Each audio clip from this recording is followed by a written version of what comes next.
अभी तुम चल रहे हो, उठ रहे हो, काम कर रहे हो, लेकिन जैसे नींद में। होश तुम्हें नहीं है। कभी तुमने ख्याल किया किताब पढ़ते वक्त तुम पूरा पेज पढ़ जाते हो, तब तुम्हें ख्याल आता, अरे मैं पूरा पेज पढ़ भी गया और एक शब्द याद नहीं। तुमने कैसे पढ़ा होगा पूरा पेज? तुम पढ़ सकते हो सोए सोए, मन कहीं और रहा होगा, तुम पढ़ गए, तब तुम्हें होश पता चला कि ये तो पूरा पेज व्यर्थ गया। तुम कई बार रास्ते से चलते हो, तुम पूरा रास्ता चल जाते हो, तब तुम्हें ख्याल आता है कि तुम चल रहे हो। तुम काम करते हो और तुम्हें पता नहीं चलता कि तुम कर रहे हो। तुम बेहोशी में जी रहे हो और चैतन्य आत्मा है, और तुम पूछते हो क्या आत्मा है? तुम चाहते हो कोई प्रमाण दे, तुम चाहते हो कोई सिद्ध करे, कोई तर्क से तुम्हें समझा दे तो तुम भी मान लो, नहीं तो तुम नास्तिक हो जाओगे। नास्तिकता बेहोशी का सहज परिणाम है, आस्तिकता होश का फल। जितना तुम्हारा होश बढ़ेगा तो जरूरत नहीं है कि तुम मानो कि आत्मा है, क्योंकि कई ना समझ मान रहे हैं, उससे कुछ हल नहीं होता। इस मुल्क में तो सभी मानते हैं कि आत्मा है, लेकिन इससे क्या फर्क पड़ता है? तुम्हारे जीवन में कोई क्रांति इससे आती नहीं। शायद तुम इसलिए मान लेते हो कि हजारों साल से दोहराया जा रहा है। सुनते सुनते तुम्हारे कान पक गए, सुनते सुनते तुम भूल ही गए हो कि संबंध में सोचना भी है। सुनते सुनते पुनरुक्ति से आदमी सम्मोहित हो जाता है। एक ही बात बार बार दोहराई चली जाए तो तुम भूल जाते हो कि वो संदिग्ध, संदेह किया जा सकता है, विचार किया जाता है। और फिर आत्मा है, इससे तुम्हें बड़ा संतोष भी मिलता है। शरीर मरेगा ये तुम्हें पता है, आत्मा नहीं मरेगी, इससे बड़ी हिम्मत बनती है। और आत्मा कभी नहीं मरेगी, अग्नि उसे जलाएगी नहीं, शस्त्र उसे छेदेंगे नहीं, मृत्यु उसका कुछ बिगाड़ न सकेगी। इससे तुम्हें बड़ी सांत्वना मिलती है, पर सांत्वना सत्य नहीं है। आत्मा को कोई न तो स्वीकार कर सकता है सिद्धांत की तरह, और न पुनरुक्ति की तरह कोई सम्मोहित हो सकता है। आत्मा को तो केवल वही लोग जान पाते हैं जो चैतन्य को बढ़ाते हैं। इस तरह जियो कि तुम पर राख इकट्ठी न हो, इस तरह जियो कि तुम्हारे भीतर का अंगारा जलता रहे, प्रकाशित हो। इस तरह जियो कि प्रति क्षण तुम होश में रहो, बेहोश नहीं। मुल्ला नसरुद्दीन को बच्चा पैदा हुआ, पहला ही लड़का था। नसरुद्दीन बड़ा खुश हुआ, अपने खास मित्र को बुलाया, खुशी मनाने दोनों शराब घर में गए। क्योंकि तुम एक ही खुशी जानते हो, बेहोशी। ये बड़े मजे की बात है। शिव, बुद्ध, महावीर, वे सब चिल्ला चिल्ला के कहते हैं कि दुनिया में एक ही आनंद है, वो है होश। और तुम एक ही सुख जानते हो, वो है बेहोशी। या तो तुम ठीक हो या वो ठीक है, दोनों तो ठीक नहीं हो सकते। मुल्ला नसरुद्दीन सीधा शराब घर गया, बजाय अस्पताल जाने के पहले बेटे को देखता। उसने कहा कि पहले जरा आनंद कर लें, कितने दिनों का सपना पूरा हुआ। डट के दोनों पी गए। जब दोनों पी के पहुंचे अस्पताल और कांच की खिड़की में से बेटे को देखा तो मुल्ला रोने लगा। उसने अपने मित्र से कहा, पहली तो बात मेरे जैसा मालूम नहीं होता। अपना उन्हें पता नहीं है, अभी खुद की शक्ल भी वो पहचान ना सकेंगे, कि मेरा जैसा नहीं मालूम होता। और दूसरी बात, बड़ा छोटा दिखाई पड़ता है। इतने छोटे बच्चे को लेके करेंगे भी क्या? ये बचेगा? मित्र ने कहा, मत घबराओ, जब मैं पैदा हुआ था तो मैं भी 3 ही पाउंड का था। नसरुद्दीन ने कहा, फिर तुम बचे?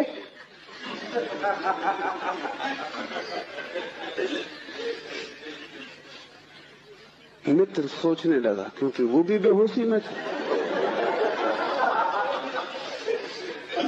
घुसने का पक्का नहीं कह सकता।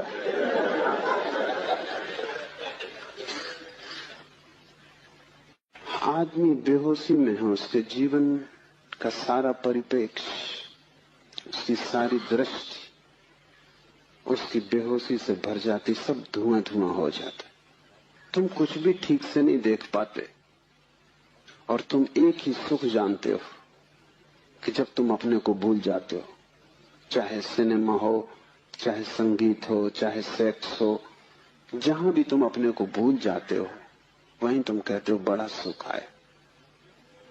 भूलने को तुम सुख कहते हो, विस्मरण को? कारण है क्योंकि जब भी तुम होश से भरते हो तुम सिवाय दुख के अपने जीवन में कुछ भी नहीं पाते। इसलिए जब भी तुम देखते हो जीवन को, जरा ही सजग हो कि तुम पाते हो दुख दुख, कुरूपता चारों तरफ। एक मेरे मित्र अविवाहित ही रह गए, उनसे मैंने पूछा कि क्या हुआ, कैसे चूक गए? तो उन्होंने कहा कि बड़ी अड़चन आई। जिस स्त्री को मैं प्रेम करता था, जब मैं शराब पी लेता तब वो मुझे सुंदर मालूम पड़ती, तब मैं शादी करने को राजी, लेकिन तब वो राजी नहीं। और जब मैं होश में होता तब मैं राजी नहीं, तब वो राजी होती थी। इसलिए चूक गए, कोई उपाय न हुआ, मेल न हो सका। तुम जब भी आंख खोल कर देखोगे सब तरफ कुरूपता और दुख पाओगे। जब तुम बेहोश होते हो तब सब ठीक लगता है। इसलिए तुम्हें तकलीफ मालूम पड़ती, चैतन्य आत्मा असंभव, इसलिए दुख से गुजरना होगा। उसको ही तपस्या कहा है। जब कोई व्यक्ति जागना शुरू करता है तो पहले तो उसे दुख में से ही गुजरना होगा, क्योंकि तुमने जन्मों जन्मों तक दुख अपने चारों तरफ निर्मित किए हैं। कौन उनसे गुजरेगा तुम अगर न गुजरे तो? इसको हमने कर्म कहा है। कर्म का कुल इतना ही अर्थ है कि जन्मों जन्मों तक हमने चारों तरफ दुख निर्मित किए, जाने अनजाने हमने दुख की फसल बोई है, काटेगा कौन? तो जब भी तुम होश में आते हो तुम्हें फसल दिखाई पड़ती बड़ी लंबी, इस खेत से तुम्हें गुजरना पड़ेगा। डर के मारे तुम वहीं बैठ जाते हो, फिर आंख बंद करके शराब पी लेते हो कि ये तो बहुत झंझट का काम है। लेकिन जितनी तुम शराब पीते हो उतनी ये फसल बढ़ती जाती। हर जन्म तुम्हारे कर्म की श्रृंखला में कुछ और जोड़ जाता है, घटाता नहीं। तुम और भी गर्त में उतर जाते हो, नरक और करीब आ जाता है। होश से भरोगे तो पहला तो घटना ये घटने ही वाली है कि तुम्हारे जीवन में चारों तरफ दुख दिखाई पड़ेगा, नरक, क्योंकि तुमने वो निर्मित किया है। और अगर तुमने हिम्मत रखी, साहस रखा और तुम उस दुख से गुजर गए, तो जिस दुख से तुम सचेतन रूप से गुजर जाओगे वो फसल कट गई। उन दुखों से तुम्हें न गुजरना पड़ेगा फिर। और अगर एक बार तुम सारी दुख की श्रृंखला से गुजर जाओ, कर्म की श्रृंखला से, क्योंकि वो तुम्हारी आत्मा के चारों तरफ बंधी हुई जंजीरें, अगर तुम उन सब से गुजर जाओ और होश न खो और हिम्मत जारी रखो कि कोई फिक्र नहीं, जितना दुख मैंने पैदा किया है मैं गुजरूंगा, मैं अंत तक जाऊंगा। मैं उस प्रथम घड़ी तक जाना चाहता हूं जब मैं निर्दोष था और दुख की यात्रा शुरू न हुई थी, जब मेरी आत्मा परम पवित्र थी और मैंने कुछ भी संग्रह न किया था दुख का। मैं उस समय तक प्रवेश करूंगा ही, चाहे कुछ भी परिणाम हो, कितना ही दुख, कितनी ही पीड़ा। अगर तुमने इतना साहस रखा तो आज नहीं कल दुख से पार होकर तुम उस जगह पहुंच जाओगे जहां शिव का सूत्र तुम्हें समझ में आएगा, चैतन्य आत्मा है।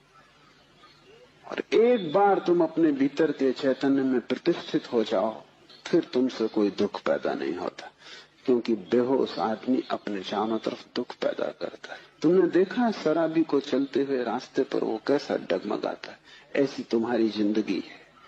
कहीं पैर रखते हो कहीं पड़ता है, कहीं जाना चाहते हो कहीं पहुंच जाते हो, कुछ करना चाहा था कुछ और ही हो जाता है, कुछ कहने निकले थे कुछ और ही कह के घर लौट आते हो। इसे तुम रोज देख रहे हो, फिर भी तुम समझ नहीं पाते कि क्यों हो रहा है। तुम गए थे किसी से क्षमा मांगने और झगड़ा करके वापस आ गए। होश में हो तुम बात प्रेम की कर रहे थे, दुश्मनी हो गई। एक आदमी शराब पिए आकाश की तरफ देखता हुआ चला जा रहा था। एक कार उसके पास से निकली, बामुश्किल ड्राइवर बचा पाया। गाड़ी रोक के ड्राइवर ने कहा, महानुभाव, अगर आप नहीं देखते वहां जहां आप जा रहे हैं तो फिर आप वहीं चले जाएंगे जहां आप देख रहे हैं।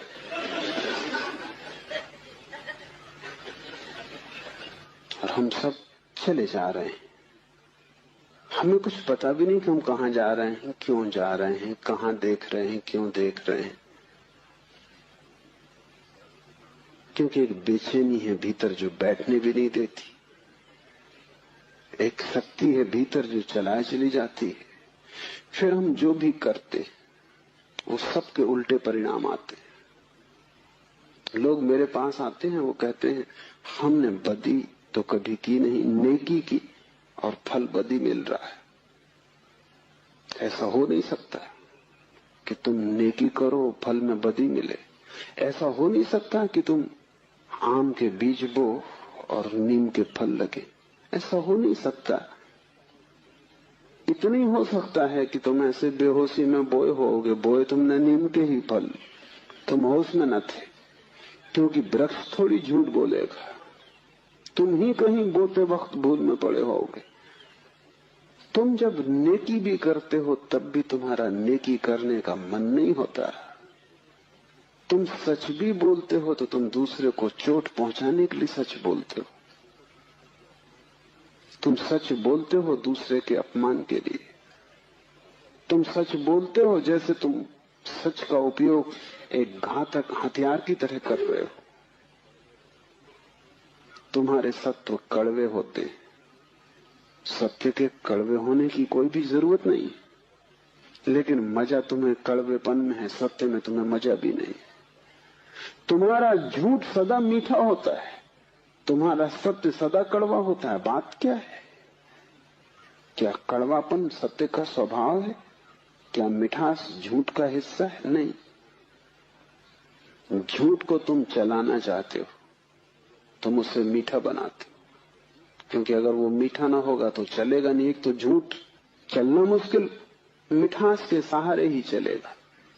जैसे कड़वी दवा की गोली पर हम मीठी परत चढ़ा देते, बच्चा मीठी गोली समझ के खा लेता है, और जब तक कड़वेपन का पता चलता तब तक गोली भीतर जा चुकी है। तुम झूठ को मीठा बनाते हो क्योंकि तुम झूठ चलाना चाहते हो। तुम सत्य को कड़वा बनाते हो क्योंकि सत्य से तुम केवल चोट करना चाहते हो, उसको चलाना नहीं चाहते। तुम सत्य बोलते ही तब हो जब तुम सत्य का इस तरह उपयोग कर सको कि वो झूठ से बदतर साबित हो, तभी तुम बोलते हो। तुम बेहोश हो, तुम्हारे कृत्यों का तुम्हें कुछ पता नहीं कि तुम क्या कर रहे हो। इसे थोड़ा होश पूर्वक देखना शुरू करो। जो तुम बोलना चाहते हो वही बोले, या तुम कुछ और बोल गए? क्या तुमने यही सोचा था बोलने के लिए जो तुम बोले? मार्क ट्वेन लौटता था एक रात, उसकी पत्नी ने पूछा, घर आया, पत्नी ने पूछा कैसा रहा व्याख्यान? वो व्याख्यान देने गया था। उसने कहा कौन सा व्याख्यान? जो मैंने तैयार किया था वो, या जो मैंने वहां दिया वो, या जो मैं चाहता था कि देता वो? कौन सा व्याख्यान? एक तो आदमी तैयार करता है और एक आदमी फिर जो देता, उसमें बड़ा फर्क है। और फिर एक जो घर लौटते वक्त तो सोचता है दिया होता। तो तीनों अलग अलग है। होश में हो, सब निशाने तुम्हारे चूक जाते। तुम्हारी जिंदगी में कभी भी कोई निशाना लगा? आंख बंद करके भी आदमी तीर चलाता रहे तो कभी ना कभी निशाना लगेगा। मैंने सुना है कि अगर बंद घड़ी भी दीवार पे टंगी रहे तो 24 घंटे में 2 बार सही समय बताएगी। तुम्हारी जिंदगी में ऐसा भी नहीं आया कि 2 बार भी तुमने सही समय बताया होता। तुम बंद घड़ी से गए बीते। अंधेरे में भी आदमी तीर चलाता रहे तो कभी न कभी निशान पे लग जाएगा। तुम खुली आंख से होश में प्रकाश में तीर चलाते हो, कभी निशाने पे नहीं लगता। क्या बात होगी?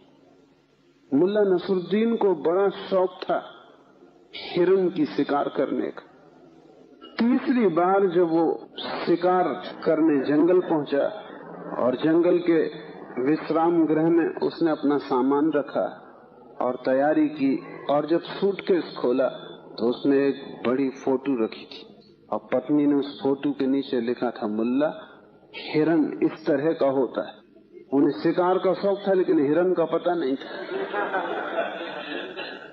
तुम कुछ भी मार मूर के घर आ जाओगे, हिरन ठीक से फोटो देख लेना। तुम सब जगह चूक गए हो, वही तुम्हारे जीवन का दुख है। और चूकने का कुल कारण है कि तुम होश में नहीं हो। इसलिए जो भी करो होश पूर्वक करो। उठो तो भी होश पूर्वक, चलो तो भी होश पूर्वक। महावीर ने कहा है, विवेक से चलो, विवेक से बैठो, विवेक से भोजन करो, विवेक से बोलो, विवेक से सो तक। महावीर से कोई पूछता है कि साधु कौन, तो महावीर ने कहा जो अमूर्छित है। और असाधु कौन, तो महावीर ने कहा जो मूर्छित है, जो सोया सोया जी रहा है वो असाधु, जो जागा जागा जी रहा है वो साधु। यही शिव कह रहे हैं, चैतन्य आत्मा। चैतन्य को बढ़ाओ, धीरे धीरे आत्मा की झलक तुम्हारे जीवन में आनी निश्चित है। दूसरा सूत्र है ज्ञानम बंधा। ज्ञान बंध है, बड़ी हैरानी का सूत्र। ज्ञान के बहुत अर्थ। एक तो जब तक तुम इस ज्ञान से भरे हो कि मैं हूं, तब तक तुम अज्ञान में रहोगे, क्योंकि मैं अज्ञान है, अहंकार अज्ञान है। जिस दिन तुम आत्मा से भरोगे उस दिन हूंपन तो रहेगा, मैंपन नहीं रहेगा। मैं हूं, इसमें से मैं तो कट जाएगा, सिर्फ हूं रहेगा। इसे थोड़ा प्रयोग करके देखो। कभी किसी वृक्ष के नीचे शांत बैठकर खोजो कि तुम्हारे भीतर मैं कहां है। तुम कहीं भी ना पाओगे। हूं तो तुम सब जगह पाओगे, मैं तुम कहीं भी ना पाओगे। सब जगह तुम्हें अस्तित्व मिलेगा, लेकिन अस्तित्व के साथ अहंकार तुम्हें कहीं भी ना मिलेगा। अहंकार तुम्हारी निर्मित है, वो तुम्हारा बनाया हुआ है, वो झूठा है, वो असत्य है, उससे ज्यादा अप्रामाणिक और कुछ भी नहीं। वो काम चलाऊ है, उसकी संसार में जरूरत है, लेकिन उसकी सत्य में कहीं भी कोई स्थान नहीं। तो एक तो मैं हूं, ये ज्ञान बंध का कारण है। मेरा बोध हूंपन का बोध नहीं। हूंपन का बोध तो शुद्ध है, उसमें कोई सीमा नहीं। जब तुम कहते हो हूं, तो तुम्हारे हूं में और वृक्ष के हूं में कोई फर्क होगा? तुम्हारे हूं में और मेरे हूं में कोई फर्क होगा? जब तुम सिर्फ हो तो नदियां, पहाड़, वृक्ष सभी एक हो गए। जैसे ही मैंने कहा मैं, वैसे ही मैं अलग हुआ। जैसे ही मैंने कहा मैं, वैसे ही तुम टूट गए, पर हो गए, अस्तित्व से मैं पृथक हो गया। हूंपन ब्रह्म है और मैं मनुष्य की अज्ञान दशा है। जब तुम जानते हो कि सिर्फ हूं, तब तुम्हारे भीतर केंद्र नहीं होता, तब सारा अस्तित्व एक हो जाता है। तब तुम उस लहर की तरह हो जो सागर में खो गई। अभी तुम उस लहर की तरह हो जो जम के बर्फ हो गई, सागर से टूट गई है। ज्ञानम बंधा, पहला तो ज्ञान बंध है, इस बात का ज्ञान कि मैं हूं। दूसरा ज्ञान बंध है वो सब ज्ञान जो तुम बाहर से इकट्ठा कर लिए हो, जो तुमने शास्त्रों से चुराया है, जो तुमने सद्गुरुओं से उधार लिया है, जो तुम्हारी स्मृति है, वो सब बंधन है। उससे तुम्हें मुक्ति ना मिलेगी। इसलिए तुम पंडित से ज्यादा बंधा हुआ आदमी ना पाओगे। मेरे पास सब तरह के लोग आते हैं, सब तरह के मरीज, उसमें पंडित से ज्यादा कैंसर ग्रस्त कोई भी नहीं। उसका इलाज नहीं, वो ला इलाज। उसकी तकलीफ यह है कि वो जानता है, इसलिए न वो सुन सकता न वो समझ सकता। तुम उससे कुछ बोलो, इसके पहले कि तुम बोलो उसने उसका अर्थ कर लिया है। इसके पहले कि वो तुम्हें सुने उसने व्याख्या निकाल ली। शब्दों से भरा हुआ चित्त जानने में असमर्थ हो जाता है। वो इतना ज्यादा जानता है बिना कुछ जाने, क्योंकि सब जाना हुआ उधार है। शास्त्र से अगर ज्ञान मिलता होता तो सभी के पास शास्त्र है, ज्ञान सभी को मिल गया होता। ज्ञान तो तब मिलता है जब कोई निशब्द हो जाता है, जब वो सभी शास्त्रों को विसर्जित कर देता है, जब वो सब ज्ञान को जो दूसरों से मिला है वापस लौटा देता है जगत को, जब वो उसे खोजता है जो मेरा मूल अस्तित्व है, जो मुझे दूसरे से नहीं मिला। इसे थोड़ा समझो, तुम्हारा शरीर तुम्हें माँ और पिता से मिला है। तुम्हारे शरीर में तुम्हारा कुछ भी नहीं है। आधा तुम्हारी माँ का दान है, आधे तुम्हारे पिता का दान है। फिर तुम्हारा शरीर तुम्हें भोजन से मिला है, वो जो रोज तुम भोजन कर रहे हो। 5 तत्वों से मिला है, वायु है, अग्नि है, 5 तत्व हैं, उनसे तुम्हें मिला है।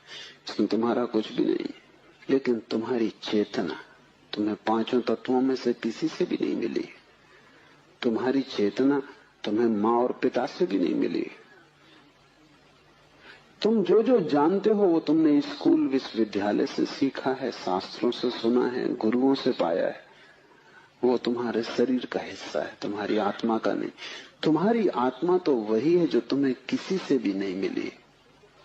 जब तक तुम उस शुद्ध तत्व को न खोज लोगे जो निपट तुम्हारा है, जो तुम्हें किसी से भी नहीं मिला है, न माँ ने दिया, न पिता ने, न समाज ने, न गुरु ने, न शास्त्र ने, वही तुम्हारा स्वभाव है। ज्ञान बंद है, क्योंकि वो तुम्हें इस स्वभाव तक न पहुंचने देगा। ज्ञान ने ही तुम्हें बांटा है।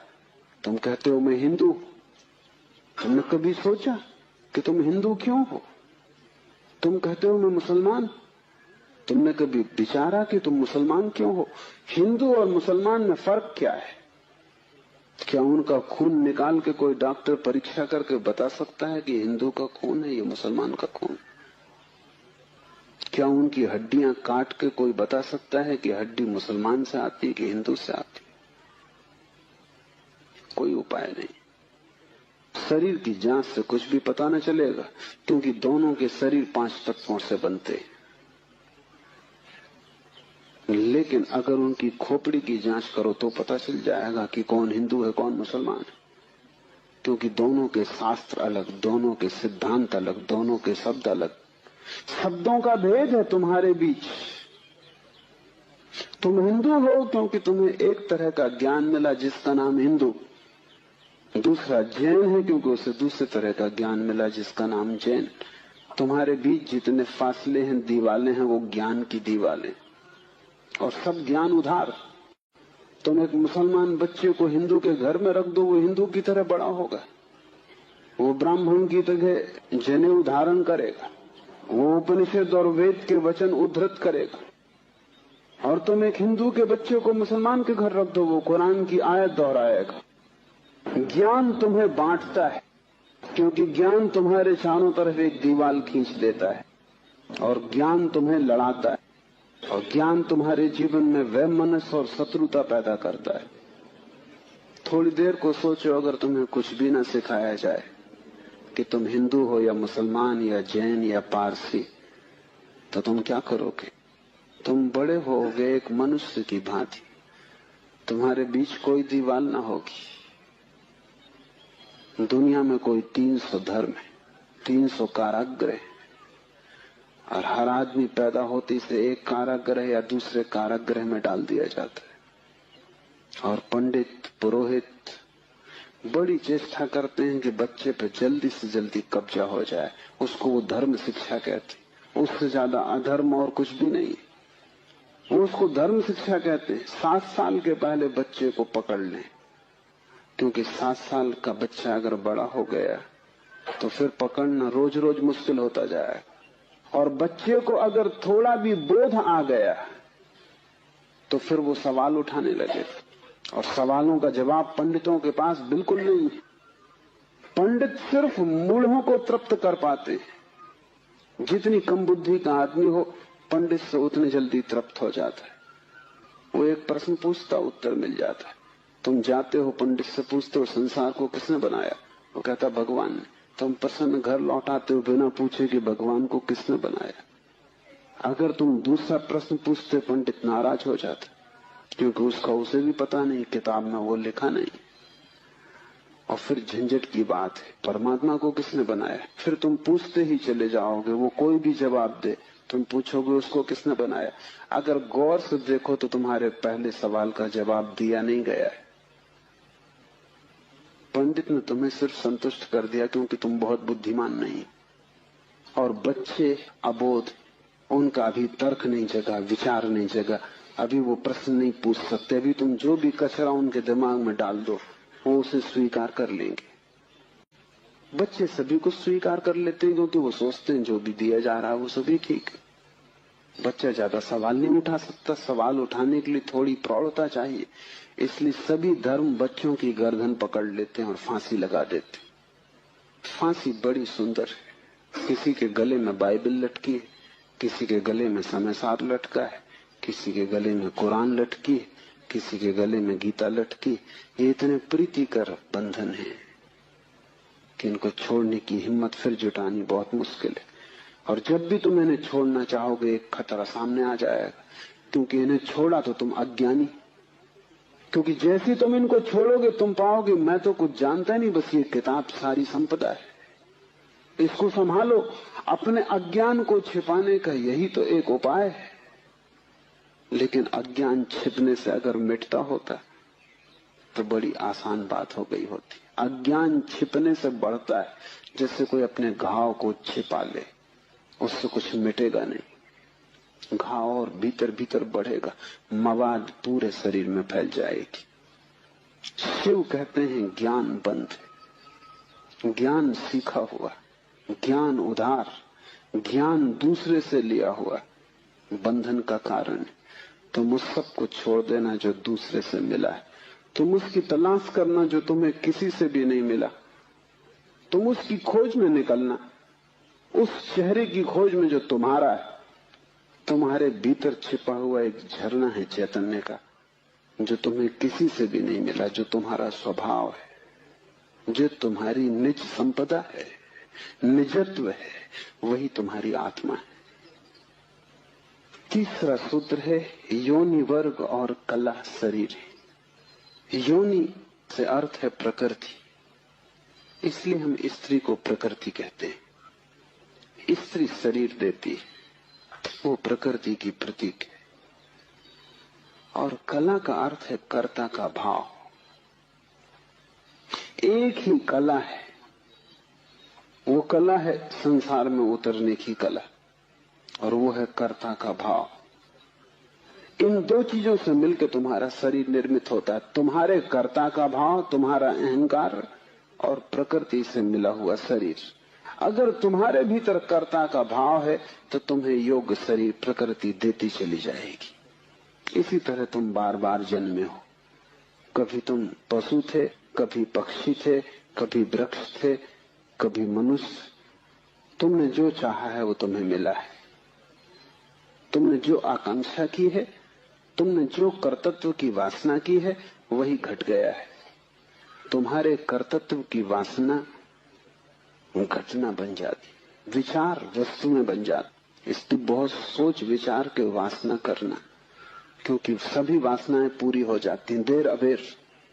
अगर तुम बहुत बार देखते हो आकाश में पक्षी को और सोचते हो कैसी स्वतंत्रता पक्षी को, खास हम पक्षी होते, देर न लगेगी, जल्दी तुम पक्षी हो जाओ। तुम अगर देखते हो एक कुत्ते को संभोग करते हुए और तुम सोचते हो कैसी स्वतंत्रता, कैसा सुख, जल्दी ही तुम कुत्ते हो जाओ। तुम जो भी वासना अपने भीतर संग्रहित करते हो वो बीज बन जाती। प्रकृति तो केवल शरीर देती है, कलाकार तो तुम ही हो, स्वयं को निर्माण करने वाले। अपने शरीर को तुमने ही बनाया है, ये कला का अर्थ है। कोई तुम्हें शरीर नहीं दे रहा है, तुम्हारी वासना ही निर्मित करती। तुमने कभी ख्याल किया, रात तुम सोते हो तो आखिरी जो विचार होता है सोते समय, वही सुबह उठते वक्त पहला विचार होगा। रात भर तुम सोए रहे, वो बीज की तरह विचार भीतर पड़ा रहा, जो अंतिम था वो सुबह प्रथम होगा। तुम मरोगे इस शरीर से, आखिरी मरते क्षण में तुम्हारे सारे जीवन की वासना संग्रहित होकर बीज बन जाएगी। वही बीज नया गर्भ बन जाएगा। जहां से तुम मिटे वहीं से तुम फिर शुरू हो जाओगे। तुम जो भी हो ये तुम्हारा ही कृत्य है, किसी दूसरे को दोष मत देना। यहाँ कोई दूसरा है भी नहीं जिसको दोष दिया जा सके। ये तुम्हारे ही कर्मों का संचित फल है। तुम जो भी हो, सुंदर कुरूप, दुखी सुखी, स्त्री पुरुष, तुम जो भी हो ये तुम्हारे ही कृत्यों का फल है। तुम ही हो कलाकार अपने जीवन के। मत कहना कि भाग्य ने बनाया है, क्योंकि वो धोखा है। उस भांति तुम जिम्मेवारी किसी और पर टाल रहे हो। मत कहना कि परमात्मा ने भेजा है। तुम परमात्मा पर जिम्मेदारी मत डालना, क्योंकि ये तरकीब है खुद के दायित्व से बचने की। इस कारागृह में तुम अपने ही कारण हो। जो व्यक्ति इस बात को ठीक से समझ लेता है कि अपने ही कारण में यहां हूं, उसके जीवन में क्रांति शुरू हो जाती। शिव कह रहे हैं योनि वर्ग और कला शरीर है। प्रकृति तो सिर्फ योनि है, वो तो सिर्फ गर्भ है। तुम्हारा अहंकार उस योनि में बीज बनता है। तुम्हारे कर्तृत्व का भाव कि मैं ये करूं, मैं ये पाऊं, मैं ये हो जाऊं, उसमें बीज बनता है। और जहां भी तुम्हारे कर्तृत्व की कला और प्रकृति की योनि का मिलन होता है, शरीर निर्मित हो जाता है। इसलिए बुद्ध पुरुष कहते हैं सभी वासनाओं को छोड़ दो, तभी तुम मुक्त हो सकोगे।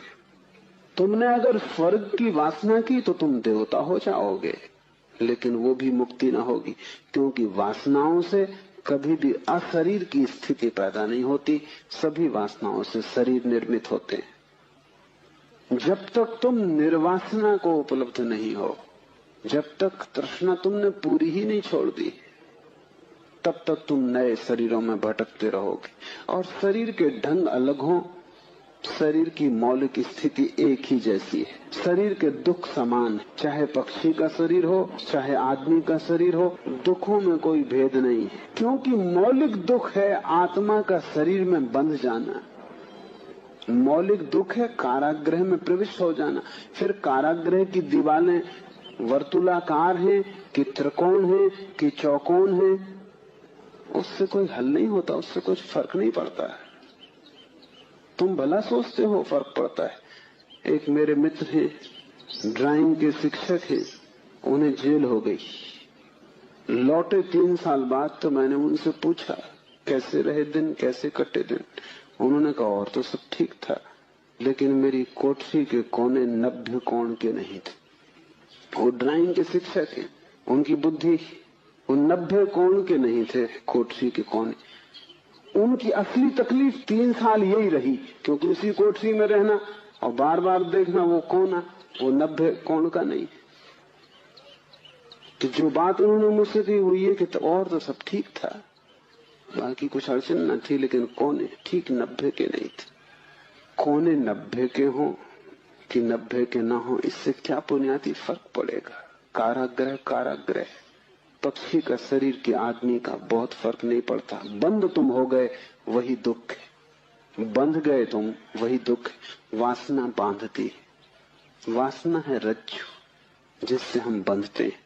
और ध्यान रखना तुम्हारे अतिरिक्त और कोई जिम्मेवार नहीं है। चौथा सूत्र है उद्धमो भैरवा। उद्धम ही भैरव है। उद्धम उस आध्यात्मिक प्रयास को कहते हैं जिससे तुम इस कारागृह के बाहर होने की चेष्टा करते हो। भैरव शब्द पारिभाषिक है। भा का अर्थ है भरण, रा का अर्थ है रवण, वा का अर्थ है वमन। भरण का अर्थ है धारण, रवण का अर्थ है संहार और वमन का अर्थ है फैलाना। भैरव का अर्थ है ब्रह्म, जो धारण किए है, जो संभाले है, जिसमें हम पैदा होंगे और जिसमें हम मिटेंगे, जो विस्तार है और जो ही संकोच बनेगा, जो सृष्टि का उद्भव है और जिसमें प्रलय होगा। मूल अस्तित्व का नाम भैरव है। शिव कहते हैं उद्यम ही भैरव है। और जिस दिन भी तुमने आध्यात्मिक जीवन की चेष्टा शुरू की, तुम भैरव होने लगे, तुम परमात्मा के साथ एक होने लगे। तुम्हारी चेष्टा की पहली किरण और तुमने सूरज की तरफ यात्रा शुरू कर दी। पहला ख्याल तुम्हारे भीतर मुक्त होने का, और ज्यादा दूर नहीं है मंजिल, क्योंकि पहला कदम करीब करीब आधी यात्रा है। उद्यम भैरव है। पाओगे, देर लगेगी, मंजिल पहुंचने में समय लगेगा, लेकिन तुमने चेष्टा शुरू की और तुम्हारे भीतर बीज आरोपित हो गया कि मैं उठूं इस कारागृह के बाहर, मैं जाऊं शरीर से मुक्त हूं, मैं हटूं वासना से, मैं अब और बीज न बोऊं इस संसार को बढ़ाने के, मैं और जन्मों की आकांक्षा न करूं।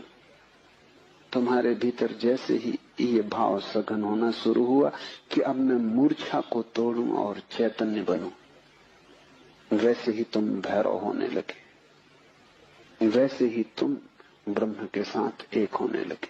क्योंकि वस्तुतः तो तुम एक हो ही, सिर्फ तुम्हें स्मरण आ जाए। मूलतः तो तुम एक हो ही।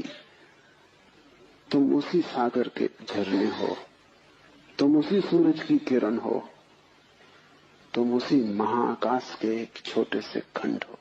पर तुम्हें स्मरण आना शुरू हो जाए और दीवारें विसर्जित होने लगी तो तुम उस महाकाश के साथ एक हो जाओगे। उद्यम भैरव है। बड़ी सघन चेष्टा करनी जरूरी है, क्योंकि नींद गहरी। तोड़ोगे सतत तो ही टूट पाएगी, आलस्य करोगे संभव नहीं होगा। आज तोड़ोगे कल फिर बना लोगे तो फिर भटकते रहोगे। एक हाथ से तोड़ोगे दूसरे से बनाते जाओगे तो श्रम व्यर्थ होगा। उद्यम का अर्थ है तुम्हारी पूरी चेष्टा संलग्न हो जाए। लोग मेरे पास आते हैं, वो कहते हैं हम करते हैं लेकिन कुछ हो नहीं रहा, और मैं उनकी शक्ल देखता हूँ, वो करते हैं ही नहीं, या ऐसा मरे मरे करते हैं जैसे मक्खियां उड़ा रहे हैं। उनके करने में कोई प्राण नहीं है, इसलिए नहीं होता। लेकिन वो आते ऐसे हैं जैसे कि वो परमात्मा तो कोई बड़ी कृपा कर रहे हैं कि करते हैं और नहीं हो रहा। शिकायत लेके आए कहीं कुछ गड़बड़ हो रही, कहीं कोई अन्याय हो रहा है, कि दूसरों को हो रहा है हमें नहीं हो रहा। इस जगत में अन्याय होता ही नहीं। इस जगत में जो भी होता है न्याय है, क्योंकि यहाँ कोई आदमी नहीं बैठा है न्याय अन्याय करने को।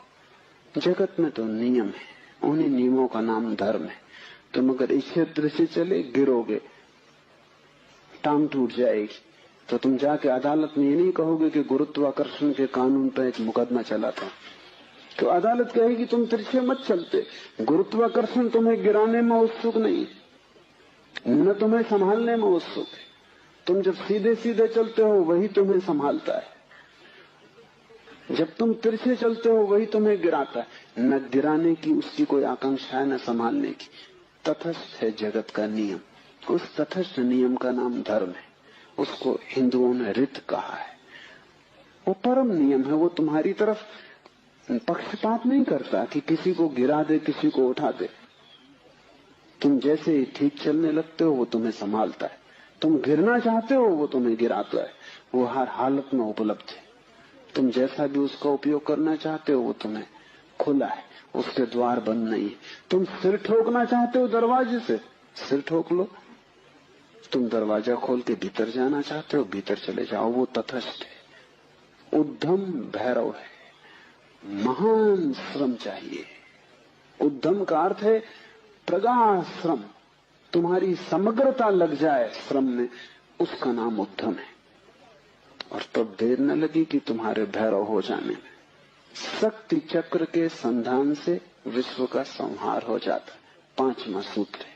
और अगर तुमने ठीक उद्यम किया, अगर तुमने अपनी संपूर्ण ऊर्जा को संलग्न कर दिया चेष्टा में, सत्य की खोज, परमात्मा की खोज या आत्मा की खोज में, तो तुम्हारे भीतर जो शक्ति का चक्र है वो पूर्ण हो जाता है।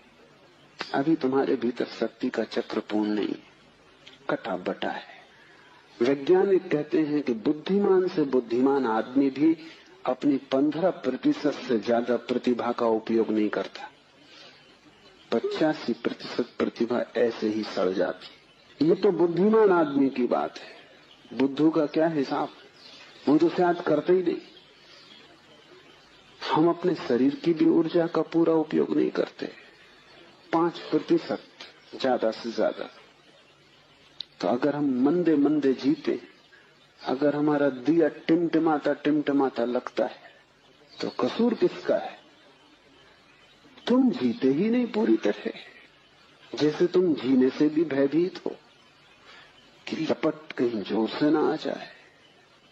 तुम डरे डरे हो, तुम कपते कपते जीते हो। तो फिर शक्ति का जो चक्र है तुम्हारे भीतर वो पूरा नहीं हो पाता। तो तुम्हारी गाड़ी ऐसे चलती है जैसे कभी कार को तुमने देखा हो, पेट्रोल कभी आता कभी नहीं आता, कभी कचरा आता, तो कार ऐसे चलती जैसे हिचकी खा रही हो। बस ऐसा तुम्हारा जीवन है, हिचकी खाते तुम चलते हो। जरा जरा सी शक्ति के खंड खंड आते, अखंड शक्ति नहीं हो पाती।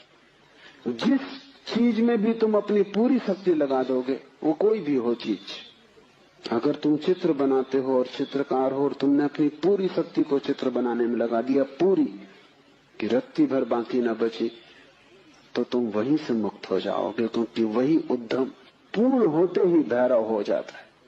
अगर तुम एक मूर्तिकार हो, तुमने सब कुछ मूर्ति में समाहित कर दिया कि मूर्ति बनाते समय तुम ना बचे, बस मूर्ति ही बची, तो शक्ति का चक्र पूरा हो जाता है। जब तुम पूरी शक्ति को निमज्जित करते हो किसी भी कृत्य में, वही ध्यान हो जाता है। भैरव निकट, मंदिर पास आ गया। 5वां सूत्र है, शक्ति चक्र के संधान से विश्व का संहार हो जाता है। और जब भी तुम्हारी शक्ति का चक्र पूरा होता है, टोटल, समग्र, अंश अंश नहीं, पूर्ण, उसी क्षण तुम्हारे लिए विश्व समाप्त हो गया। तुम्हारे लिए फिर कोई संसार नहीं, तुम परमात्मा हो गए, तुम भैरव हो गए, तुम मुक्त हो। फिर तुम्हारे लिए न कोई बंधन है, न कोई शरीर है, न कोई संसार है। पूर्ण शक्ति का प्रयोग स्मरण रखना। इस समाधि साधना शिविर में अगर तुमने पूरी शक्ति को लगाया, ऐसे ही ऊपर ऊपर नहीं ध्यान किए, पूरी शक्ति लगा दी, तो तुम अनुभव करोगे कि जिस क्षण शक्ति पूरी लग जाएगी, उसी क्षण, फिर क्षण भर की देर नहीं लगती, अचानक संसार खो जाता है, परमात्मा सामने आ जाता है। तुम्हारी शक्ति का पूरा लग जाना ही तुम्हारे जीवन की क्रांति हो जाती।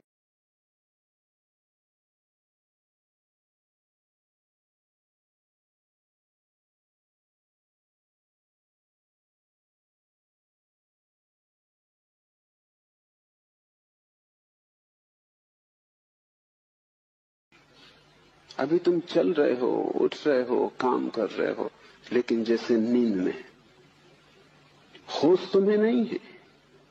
कभी तुमने ख्याल किया किताब पढ़ते वक्त